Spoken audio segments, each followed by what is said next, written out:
मेरा नाम है आदर्श मिश्रा। मुझे जानते हैं लोग रायपुर फूडी लव के नाम से। और सबसे खास चीज क्या है पता है?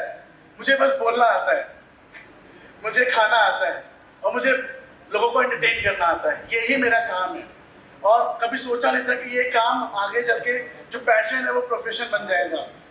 अपने बारे में बताता हूँ, मैं हूँ एकदम टिपिकल ब्राह्मण फैमिली से, जिसमें हमको एक एक चीज सिखाई जाती है। और दूसरी और खतरनाक चीज, मेरे पापा गवर्नमेंट जॉब में है। समय की पाबंदियां, मतलब मॉर्निंग से लेकर नाइट तक का हमारा टाइम डिसाइड रहता था कि भैया तुम्हें इतने बजे उठना है, इतने बजे खाना है, इतने बजे स्कूल जाना है, उसके बाद आना है। सब चीजें डिसाइडेड थी। तो शुरू से वैसे कल्चर में रहे, कभी बाहर नहीं निकले थे। मैं बिलासपुर से हूँ बेसिकली। मैंने स्कूलिंग अपनी स्टार्टिंग की थी सरस्वती स्कूल में, सरस्वती शिशु मंदिर, हिंदी मीडियम, सीजी माध्यम, समझ रहे। फिर उसके बाद मेरी सिस्टर जो थी वो महर्षि में थी, सीबीएसई बोर्ड में, छोटी है मेरे से। तो एक के बाद मैं भी 9th में गया और सीबीएसई बोर्ड देखा। राम मोहन सीता गीता से अचानक से लिटरेचर की बुक, सप्लीमेंट्री की बुक, इंग्लिश की 3 बुक देखी तो हालत टाइट हो गई थी। बोले कहाँ आ गए भाई, क्या कर रहे हैं वो अपन। पर ठीक है, धीमे धीमे जर्नी स्टार्ट हुई। और किस्मत से बचपन से एक चीज अच्छी थी मेरी, मैं लोगों को कन्विंस करना जानता था। मेरे को पटाना बहुत अच्छे से आता था। वो कोई भी जगह हो, स्कूल में हो, पेरेंट्स को, या फिर अपने सर्कल के लोगों को, अपनी बात निकलवाना मेरे को आता था कि कैसे कर सकता हूँ। इसके लिए भले मैं इमोशनली बन जाऊँ, मुँह छोटा सा बना लूँ या कुछ नखरे करूँ, पर मेरे साथ हमेशा अक्सर ये होता था कि मैं अपनी बातें मनवा लेता था। इसका फायदा मेरे को अपने इंजीनियरिंग टाइम पे मिला। इंजीनियरिंग टाइम पे मैं रायपुर आया, पहली बार रायपुर आया। उसके पहले तक रायपुर ही नहीं गया था। मतलब बिलासपुर से रायपुर कितना दूर है। तो जैसे जैसे इंजीनियरिंग मेरी बीतती गई, तो मैंने वो हर सिचुएशन देखी कि भाई एक एक रुपए की वैल्यू क्या होती है। क्योंकि हमारे पापा मेरे को करेक्ट एक तारीख को पैसा दे दिया करते थे और हम उसको 10 तारीख में खत्म, टाटा बाय बाय। फिर उसके बाद दोस्त लोगों का मुंह देखते थे। 20 तारीख तक मैं वहाँ, आखिरी के 10 दिन भाई साहब बहुत स्ट्रगल वाले। पर बताऊँ, मैंने एक चीज सोच के रखी थी, मैं कभी भी जॉब नहीं करूँगा। मैंने ये नहीं पता क्यों किया। मैंने लाइफ अपने खानदान में पहला इंसान है जिसने सोचा था कि जॉब नहीं करूँगा, पर मैंने किया। भाई स्ट्रगल इंसान को ना सिचुएशन हर चीज कराती है, सीखने के लिए करना चाहिए। तो उस समय से मैंने सोचा था, तो मैंने किसी भी कैंपस में बैठा ही नहीं। मैंने बोला मैं नहीं बैठूंगा, मेरी किस्मत होगी तो मेरे को मिलेगा, नहीं तो छोड़िए। मैंने गेट की तैयारी की, मैंने गेट क्वालिफाई किया, मैंने एमटेक भी किया। पढ़ाई में होशियार नहीं तो किस्मत अच्छी थी। मैं यहाँ पे अभी भी यही बोल रहा हूँ। मैंने ठीक ठाक पढ़ाई की थी। हम हैदराबाद में इस अकेडमी में गए थे, वहाँ पे पढ़ाई की, बट किस्मत अच्छी थी। स्टाइपेंड के चक्कर में मैंने एमटेक किया। केवल स्टाइपेंड के चक्कर में पैसे मिलते थे 8,000 रुपये, बोले चलो एमटेक कर लेते हैं। एक बहुत बड़ा अपने पास पावरफुल हो जाए, भाई एमटेक किया लड़का। तो मैंने एमटेक किया। जैसे एमटेक कर लिया तो अब लोग पूछने लगे अब क्या कर रहे हो करके, अब क्या कर रहे हो। ये बहुत ज़्यादा पेनफुल था हमारे लिए, क्योंकि भाई अच्छी खासी पढ़ाई कर ली, अच्छा खासा लोगों की नज़र में आ गए, एज भी हो रही थी कि भाई इंजीनियरिंग करने के बाद अब लड़का ऐसा हो गया भाई सेटल है, उसको अच्छी खासी जॉब चाहिए, महीने का 25-40 हज़ार रुपये कमाए, नहीं तो क्या कर रहे हैं। मैंने भी बोला क्या करूँ, वापस बिलासपुर जाऊँगा तो फिर तो गया काम से। वो घर में भी लोग पढ़े रहने देंगे मेरे को। मेरे घर से मेरी किस्मत बहुत अच्छी थी। मैंने क्या किया, मैंने एक पूरा का पूरा सिनेरियो क्रिएट किया। अब मैं एक जगह जिम जाता था, वहाँ पार्ट टाइम जॉब भी कर रहा था, गोल्ड जिम था। वहाँ पे टीचर IAS आया करते थे। उन्होंने मेरे को हर चीज़ समझाई, मेरे को समझ आई नहीं भाई बड़ा आदमी क्यों बड़ा आदमी कहलाता है, वो कैसे बड़ा आदमी बनता है। वो अपने हर चीज़ों को अपना एक एक एम सेट करके रखता है। उसको कभी ये नहीं रियलाइज नहीं होता कि भाई जो चल रहा तो चलने दो। वो पाथ कभी भी ऐसा नहीं होता कि टेढ़ा मेढ़ा होता है। उनका हर चीज़ एम क्लियर रहता है और उसके लिए वो आगे की फ्यूचर वर्किंग करते हैं। यहाँ से भाई वो इंजीनियरिंग वाला लड़का खत्म हो गया, बोला नहीं मेरे को भी अब कुछ करना है। ऐसे लोगों के साथ मिलके अगर मैं कभी बड़ा आदमी बन गया तो मेरे मॉम डैड मेरे पर बहुत फक्र महसूस करेंगे। अब अपन स्टार्ट हो गया। भाई बोला चलो अब तो उस जगह पे जॉब करते करते मैं 9-10 महीने जॉब किया। 24-25 रुपये की सैलरी मिली थी, अच्छी सैलरी थी। बट मैंने बोला नहीं यार छोड़ते हैं, कुछ अलग करते हैं। हमने खुद का एक PR एजेंसी चालू किया, उसका नाम है अथर्व सर्विसेज, आज भी है। और मोर देन हमने 500+ क्लाइंट्स हैंडल किए उसके बाद। और हमारे पास 30+ एम्प्लॉयज़ हैं। हमने बहुत बड़ा काम किया। उसके बाद रामकृष्ण केयर हॉस्पिटल जो है, ऐसे बहुत बड़े बड़े पॉलिटिकल पार्टीज के भी काम आए। तो हमारा नाम एक चीज़ में आ गया कि हाँ भाई हम एक अच्छा काम करते हैं, क्योंकि ईमानदारी से काम करते हैं, बहुत हार्ड वर्किंग, आज भी बहुत हार्ड वर्क करते हैं। पर किस्मत को शायद कुछ और मंजूर था। हमारे साथ एक बहुत बड़ा हादसा हुआ, हमारा एक बहुत बड़ा एक्सीडेंट हुआ। मतलब ऐसा है कि मैं जो खड़ा हूँ, बहुत लोग को तो यकीन ही नहीं होता कि मैं खड़ा हूँ। मेरा एक्सीडेंट हुआ, 6 मंथ मैं बेड में था, और उसके बाद वो बहुत स्ट्रगल डेज थी। मतलब फिर मेरे को ना पैसे की वैल्यू खत्म हो गई। अपनी लाइफ में एक चीज़ सबसे ज़्यादा इंपॉर्टेंट है कि भाई आप अपने आप किस तरीके से टैकल कर सकते हो। मैंने बोला भाई पैसे वैसे छोड़ो, ज़िंदगी बहुत शालीनता से बितानी है, कोई हाई फाई काम नहीं करना है। फिर अचानक से क्या हुआ, मैं मुंबई गया अपने दोस्त के यहाँ। वहाँ पे मैंने पहली बार डिजिटल मार्केटिंग का एक वो देखा कि कोर्स होता है।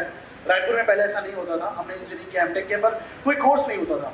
तो वहाँ उड़ा सिटी एक जगह है, मैंने 2 महीने कोर्स किया। फिर वहाँ से यहाँ आया मैं रिटर्न, तो मैंने पूरा का पूरा वहाँ का कल्चर जो देखा था, फूड ब्लॉगिंग और एक्ट्रेस, मतलब वहाँ की फीमेल ब्लॉगर्स फोटोज खिंचाती हैं, लिखती हैं।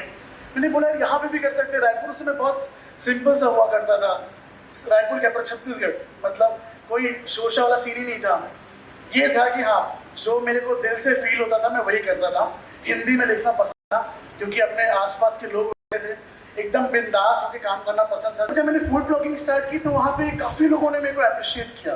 पर एक दिन आया मेरा ऐसा कि हमारे उस समय 3000 फॉलोअर हो गए, और शायद ही होटल से फोन आया मेरे को, हेलो आदर्श। बोला यस। बोले आदर्श आपको इन्वाइट कर रहे हैं, हम अभी हमारा कुछ फेस्ट है। तो उस समय मेरे को समझता नहीं था। बोला अरे पैसा लेके जबरन का, और होटल जाओ तो 1500-1700 रुपये खर्चा होगा। बोला मैम ठीक है, मैं बताता हूँ, ठीक है जी।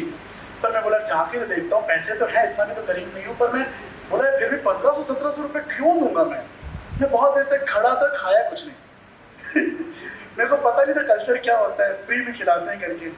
जब ब्लॉगर्स मीट होती है तो उस समय कोई ब्लॉगर्स रहे ही नहीं, 2-3 लोग को बस बुलाए गए थे हम, और काफ़ी शोशा वाले थे एकदम। जो आई थी मैम, वो एकदम ही हाई क्लास प्रोफाइल की थी, तो उन्होंने वाइन सब लिया हुआ था। तो मैम बोला एक की प्राइसिंग बहुत तगड़ी होगी। भाई मैं कुछ नहीं कर सकता, ये यहाँ पे 3-4 हज़ार रुपये का फटका पड़ जाएगा, मेरी हिम्मत नहीं है इतनी। मैं कुछ नहीं खाया उस दिन, कुछ भी नहीं खाया। आखिरी में उन्होंने बोला आदर्श आपने कुछ टेस्ट नहीं किया, मतलब मेरी तबियत ठीक नहीं है करके। बोले फिर भी कुछ तो ट्राई करिए, लेमन सोडा। मैं बोला ये भी 250 का होगा, ठीक है 250 तो पी सकता हूँ। मैंने पिया उसको, और फिर आखिर में उन्होंने वो गिफ्ट दिया। बोले आदर्श आपने फोटोज़ खींची? बोला हाँ फोटोज़ पूरी खींची मैंने, उसके लिए आप बेफिक्र हो, मेरे कंटेंट तो मेरे को चाहिए। तो उन्होंने फिर आखिर में मेरे को एक डिनर सेट गिफ्ट किया। ओ भाई गिफ्ट किया, और जो 2-3 लोग और आए थे उन लोग बस बाय बाय बोल के निकल गए। मैं बोला पैसे तो नहीं दिए इन लोगों ने। अब ये लाइफ का पहला मोमेंट था, 2018 की बात है, जनवरी की। मैं बोला ये तो अजीब चीज हो गई यार, ये लोग प्री फंड में खा के चले गए, ऐसा तो हमारे यहाँ होता ही नहीं। 3000 फॉलोअर थे मेरे, ज़्यादा सोचा नहीं मैंने, और ठीक है अच्छी बात है। अब नेक्स्ट टाइम से बुलाएंगे तो भाई 2 लोग और लेके आऊँगा, जिसका मेरा पार्टी बचा हुआ है, और अपन पूरा अपनी मार देंगे। फिर मैंने कोशिश की, मैंने बोला एक नया मोबाइल ले लेते हैं भाई, क्योंकि अब फोटो अच्छी खींचेंगे। अब थोड़ा ना उधर शेर के मुंह में खून लगा तो फिर शिकार के लिए भागता रहता है।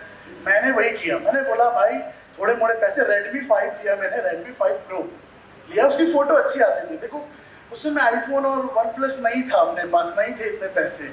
उस समय बस थोड़े थोड़े नाम कमाने के लिए जूझ रहे थे। वो दिन में कोई एक भी अप्रिशिएट करते ना तो रात में लगता था वाह यार इसने मेरी तारीफ की करके, इसलिए मेरी तारीफ की, मेरे लिए बहुत बड़ी बात थी। मेरी लाइफ में मैंने कभी सोचा भी नहीं था कि मेरी कोई तारीफ करेगा, क्योंकि घर वाले मेरे हमेशा मेरे को गाली देते थे कि यार तू पढ़ाई लिखाई में ठीक ठाक है, तेरी राइटिंग इतनी खराब है हम समझ नहीं पाते, तो आगे क्या करेगा। बट हाँ मेरी मम्मी ने मेरे को एक चीज़ हमेशा बोली कि भाई अगर आप कोई काम में अच्छे निपुण हैं, मतलब आप अच्छा काम कर सकते हैं, तो उसको जी जान लगाइए, और आप मजबूर मत बनिए, आप मजबूरी बनिए। समझ रहे? हमेशा अपने लाइफ का एक लेसन ये मैंने एकदम दिमाग में रख लिया कि भाई मजबूर नहीं बनना है, मजबूरी बनना है। हमेशा वो काम करना है जो सामने वाले बोले भाई ये इससे अच्छा कोई नहीं कर सकता। तो कहीं पे भी मैं गया, मैंने हमेशा वो सिचुएशन क्रिएट की कि भाई मैं बेस्ट हूँ, और मैं पूरी ईमानदारी से मेहनत से काम करता हूँ। अब इंजीनियरिंग का टाइम जब खत्म होने के बाद, जब मैं गवर्नमेंट जॉब छोड़ दिया, पापा मेरे बोलते हैं यार तेरे को बड़ी मुश्किल से जॉब लगी थी, तू छोड़ क्यों दिया? मैंने बोला पापा खुद का काम करेंगे। पापा बोलते हैं तू कौन, तेरे का क्या चीज़ है ये कुछ नहीं होता। और फिर जब फूड ब्लॉगिंग करते मैं पापा को बताया ही नहीं, इनके समझ में कहाँ आता कि लड़का जाके फोटो खींच रहा है और उसके बाद उसको इससे कुछ पैसे का तो मैं भी नहीं सोचा था कि कुछ मिलेगा करके। पापा का तो मेरे 1.5 साल पहले पता चला, जब उनके बॉस ने बोला, वो अपने बेटे को बोला ना समोसा का वहाँ का डाल दे करके। मेरे पापा बोली कुछ बोल रहे थे करके, मैं बोला बड़ा आदमी बाद में बताता हूँ मैं करके। तो सीन ऐसा हुआ, मैं पीछे चला गया था, सॉरी, फिर से आगे आता हूँ।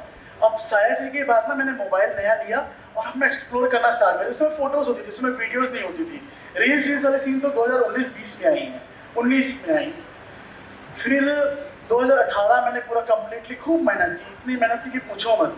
तुरंत अपना वेट बढ़ा लिया। ये जो वेट है ना, ऐसा नहीं दिखा था, मैं कॉलेज के टाइम में वी शेप वाला रखा था मैं, ठीक है, गोल मोल चेहरा था पर इतना नहीं था।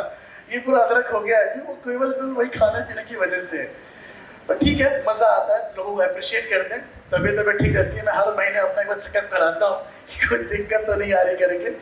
और कम खाता हूँ, ऐसी बात नहीं है, थोड़ा बहुत कभी कभी घूम भी लेते हैं, 2-3 किलोमीटर चल लेते हैं हर दिन।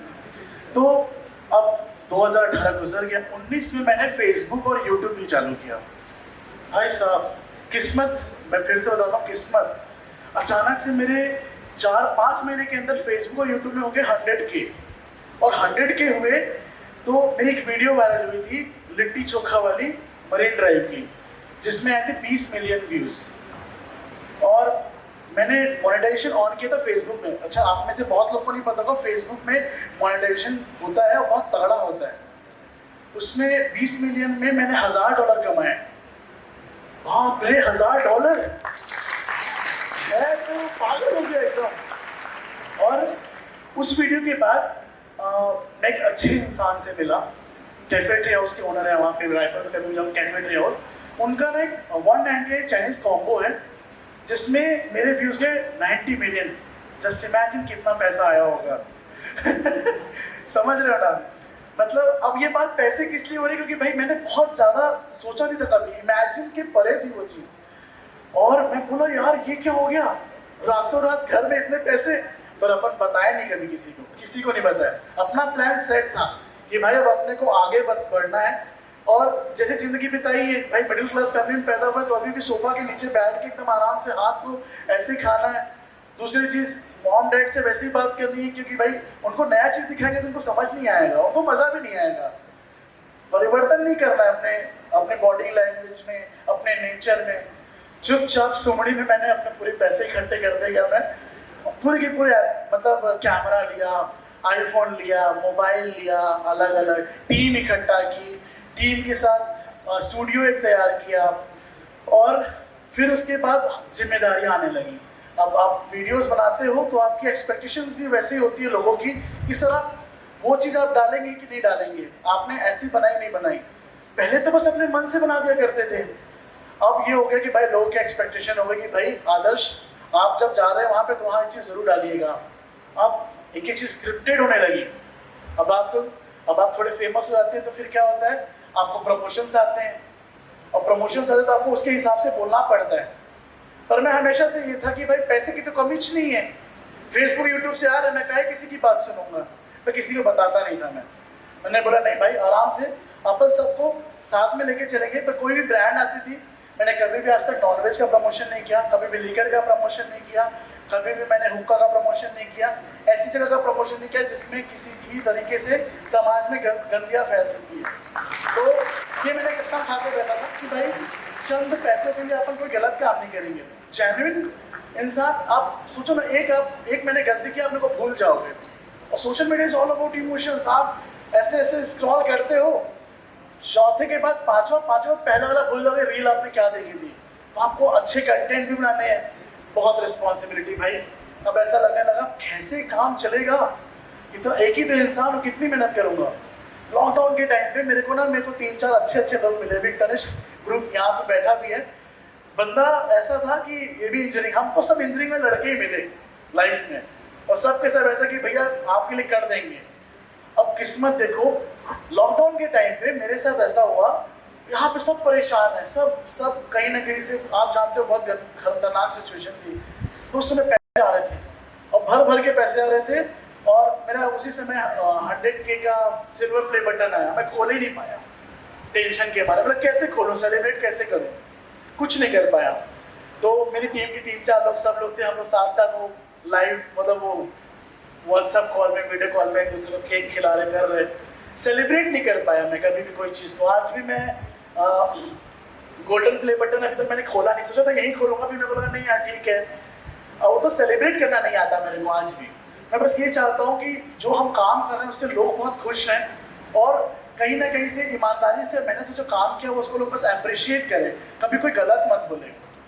और लफ्ज़ों का जायका कुछ ऐसा है कि कुछ लोग समझ नहीं पाते, कुछ लोग भूल नहीं पाते। मेरा तो कुछ ऐसा ही है, कुछ लोग को बिल्कुल समझ नहीं आएगा और कुछ लोग लिटरली भूल नहीं पाएंगे। ये फ़ायदा मेरे को मेरे पेज में मिला, लोग आज भी मेरे को याद रखते हैं। और बहुत खुशी होती है जब आपके पेरेंट्स के सामने कोई सामने आके बोले कि भैया आपका काम बहुत अच्छा है, आप बहुत। और मैं हमेशा कोशिश करता हूँ पापा को राम मंदिर ले जाता हूँ। और मेरे को पता है कि फेसबुक की ऑडियंस में मेरी बहुत जेन्युइन, बहुत प्यारी है। वो आते हैं अचानक से, फेसबुक मेरे 7,27,000 है, वो आते हैं बोलते बेटा बहुत अच्छा काम कर रहे हो, भगवान तुमको खूब आगे बढ़ाए। मेरे बाप बोलते क्या काम कर रहे हो, बोला पापा बहुत बड़ा काम कर रहा हूँ, क्योंकि उनको एजेंसी तो समझती नहीं थी। वो तो चला गवर्नमेंट जॉब छोड़ के तो ये सब कर रहा है, पता नहीं क्या करता रहता है करके। मैं अपनी मम्मी को बस बता के रखा था, मम्मी को बोला मम्मी तगड़ा पैसा, तगड़ा काम, घर वर ले चुके हैं अपन, स्टूडियो बना चुके हैं, सब चीज़ अपन अपने तरीके से कर चुके हैं। पर पापा को समझाना मुश्किल रहता है। बट अभी रिटायर हुए मेरे पापा, तो उस दिन मैं गया हुआ था उनके रिटायर वाले उस दिन। तो उस दिन के वहाँ पे करीबन 250-200 लोग थे।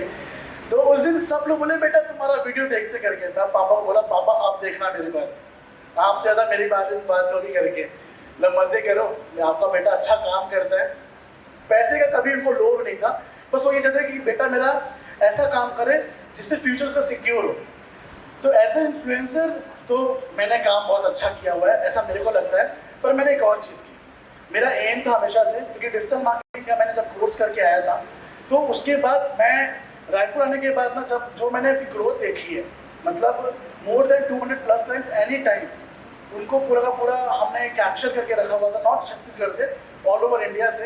एक एक चीज़, मतलब उनका सोशल मीडिया अकाउंट हैंडल करना, उनका पूरा का पूरा PR हैंडल करना, गूगल एड्स, फेसबुक एड्स और SEO, सब चीज़ों पे हम लोग वर्किंग करते थे, बहुत अच्छा काम। तो मेरा ये सपना था कि मैं एक यहाँ पे खुद की अपने डिजिटल मार्केटिंग की इंस्टीट्यूट चालू करूँ।